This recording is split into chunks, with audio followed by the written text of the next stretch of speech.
અમેરિકાથી દોનો દંપતી આવેલા અને આ ભાઈ એમ કે મારી એની ટેક્સીને ભાડે કરી અને ભુજના એરપોર્ટમાં એમ કહેવાય કે પતિ પત્ની બે એ ટેક્સી લઈને નીકળે છે અને કચ્છના ગામડા એ ખૂંદતી ખૂંદતી ગાડી કચ્છના રોડ ઉપર જાતી હતી ને આગળ એક ગામ આવતું હતું એટલે બેન એના પતિને એમ કહેતા હતા, સાંભળો છો, સાંભળજો, ભલે તમે કેનેડામાં રહેતા હો, અમેરિકામાં રહેતા હો, બાપુ કાલે જ અમે પનામાંથી જે મિત્રો બધા પધાર્યા 5-6 યુવાનો બેઠા હતા ની વાત કરતા હતા કે માયાભાઈ 10-10, 15-15 વર્ષથી અમે અહીંયા છીએ, અમારા વડીલો તો 30-30 વર્ષથી છે, પણ જ્યારે ભારત જવાનું નક્કી થયું હોય પછી આગલે દિવસ કે બાપુ અમને ઊંઘ નથી આવતી, ક્યારે ભારત જઈએ. હવે સાંભળજો કે અહીંયા એ ધરતીનો પ્રભાવ હોય ખબર નહીં, પણ જેવી ભારત ભૂમિમાં જયારે આવી જાય, બાપુ નામ ન લીધું દીકરીએ, સાંભળો છો? હા, રસ્તામાં મારા બાપુજીનું ગામ આવે. અમેરિકા ગયા પછી આજ પહેલી વાર આવ્યા છે ભારતમાં.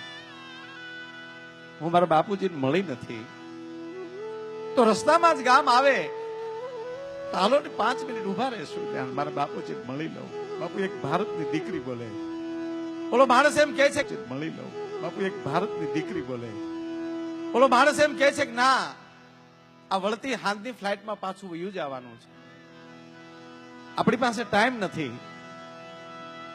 દીકરી કગળે છે, ખાલી પાણી પી લેશું, ખાલી હું મોઢું જોઈ લઉં, અને રોડને કાંઠે તો ગામ છે. ડ્રાઈવર કહે કે બહુ ઈ દીકરી કગળી, મને ખબર પડી કે આ દીકરી કચ્છની છે. ઈ નાતે મેં ઓલા વડીલને સમજાવ્યા કે ભાઈ આ મારા બેન કચ્છના, તો હું કચ્છનો, ઈ નાતે મારા બેન થાય. ક્યારના ઈ કગળે છે, રસ્તામાં ગામ છે, હું થોડી ગાડી રસ્તે વધારે ચલાવી લઈ. તમારે ઉતરીને ન જવું હોય તો હું તમને ગાડીમાં ઠંડુ પાય, તમે ગાડીમાં બેસજો. મારા બેન ને 5 મિનિટ જવા ગયો,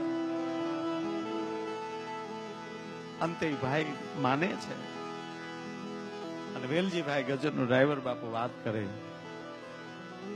કે ગામ આવ્યું, મેં ગાડી ઉભી રાખી અને દીકરી જ્યાં બાપુ ગાડીમાં લઈ હેઠે ઉતરીને કચ્છની ધરતીમાં જ્યાં પગ મૂક્યો, કચ્છની ધરતીની ધૂળ જ્યાં આડી, અમેરિકાની સમૃદ્ધિ ભૂલી ગઈ દીકરી અને પોતાનું બાળપણ યાદ મળ્યું આવવા કે આ જ હેરીમાં, આ બજારમાં હું ધૂળ ધોયું ફરાક પહેરી દોડતી, મારી બેનપણીઓ હારે ગામને ઝાપે ચાણ ભેગું કરવા આવતી, અને દોટ દેતી દેતી બાપુજી પોતાના બાપની ખડકે જે આવે ત્યાં ખડકે તાળું હતું, હરણી વ્યાકુળ થઈ જાય.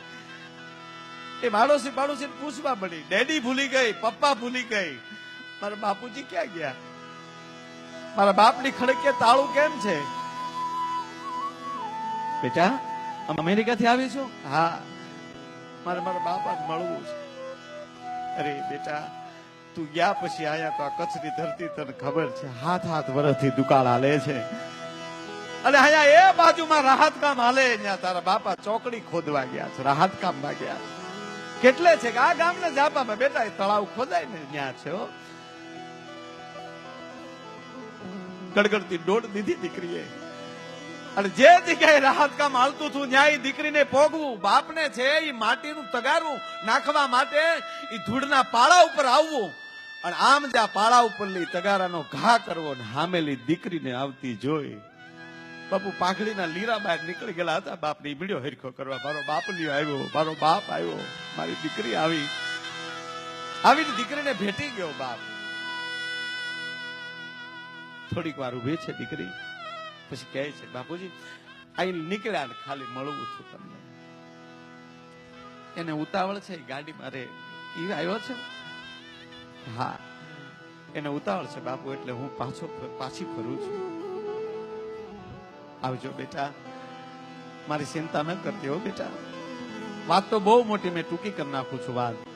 દીકરી બાપના આશીર્વાદ લઈને બાપુ જ્યાં પાછી ફરી, ધક ડગલાઈ દીકરી પાછી હાલી, અને બાપે હાથ કર્યો, શોભિતભાઈ બેટા ઉભી રહે તો મારી દીકરી. દીકરી ઉભી રહી, ધીરે ધીરે બાપ પાસે આવ્યો, અને બાપુ ચોકડીયું ખોદવાનો પગાર થયેલો ને એમાં 5 રૂપિયા વધેલા, એ પાઘડી ગયા. દીકરીના હાથમાં આપ્યા, લે બેટા 5 રૂપિયા લેતી જા. ત્યારે દીકરી બોલી, બાપુ અમારી પાસે ઘણા રૂપિયા છે, કારણ કે ક્યાં અમેરિકાનો ડોલર અને ક્યાં રૂપિયો 5. બાપુ અમારી પાસે ઘણા રૂપિયા છે. અને તેથી મારા ભારતવર્ષનો બાપ એટલું બોલ્યો છો, બેટા એ લાટ છે ને એ તારા છે, આ 5 તારા બાપના છે, એ લેતી જા. અને એટલે દાદ યાદ આવે. આંબલ પીપળ ડાળ બોલાવે. દીકરીને વળાવીને બાપ ઉભો છે કે એકવાર જો દીકરી મારી સામું જોઈ લે, છેલ્લી વાર દીકરીનું મોઢું જોઈ લઉં. અને દીકરીને બાપુ એમ છે કે હવે જો મારા બાપ સામું જોઈ તો મારા બાપને સાનો કોણ રાખશે. દીકરી સામું જોતી નથી, ગાડું હાલ્યું જાય છે. પછી બાપ એમ કે મારી સામું ન જોતો કાંઈ નહીં, પણ જે ગામના જાપે આંબલી ને પીપળી રમી એની જે ઝાડ ઉભા છે એ ડાળું તો જો, એ બેટા ઝૂકી ગઈ. પણ બાપુ ગામડામાં હકીકત હો, દીકરી હારે જાતી હોય ત્યારે પવન થંભી જાય, ડાળું ઝૂકી જાય. અરે છોડો, છેલ્લે દીકરીનો બાપ મળવા જાય ને એ ચિત્ર કોઈ ન જોઈ શકે. એ તો જેને જેનું વળાવ્યું હોય એને ખબર હોય. કુટુંબના તમામ પરિવારના સભ્યો મળી લે, છેલ્લે દીકરીનો બાપ જેથી મળવા જાય તેથી ધરતીને પૂછી પૂછી ડગલા ભરતો હોય, જાવ ન જાવ શું કરું. અને ગાડામાં લે હળી કાઢી દીકરી જેથી બાપની ડોકે જેથી આકડિયા ભીડી જાય ત્યારે આજુબાજુની બાયુ બાપુ એના હાથ મુકાવતી, બેટા મૂકી દે બેટા, હવે બસ હવે નો રોવાય. તેથી બાપ માથે હાથ મૂકીને એટલું કે બેટા હવે રો તો તારા બાપના હમ છે, માથું દુખે બેટા તારું, લઈ જા ગાડામાં, લઈ જાવ મારો બાપ. અને જયારે એમ કહેવાય કે પછી એની બેનપણીઓ ને એની આજુબાજુની બાયુ દીકરીનો હાથ મુકાવે પડી બાપના ગાલે, બાપુ આમ જ્યાં લીટા પડતા જાય ને ગાડું હાલતું થાય ત્યારે બાપ ધરતીમાં હેઠો બેહી જાય. આ ચિત્ર જોવા મળશે કે કેમ?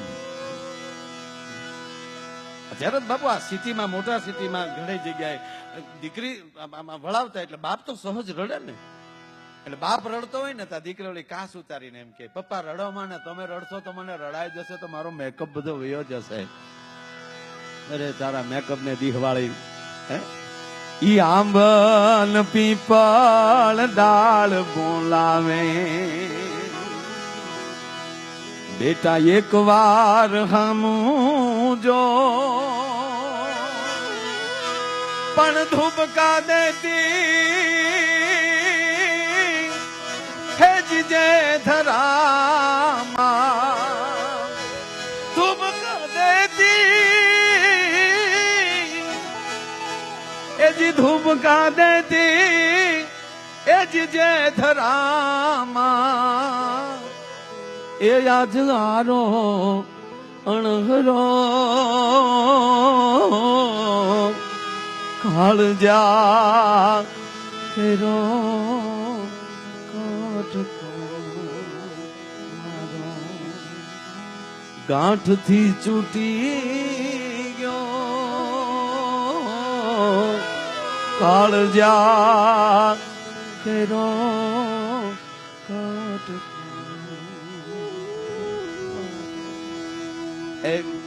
દીકરી પાત્ર જુદું છે.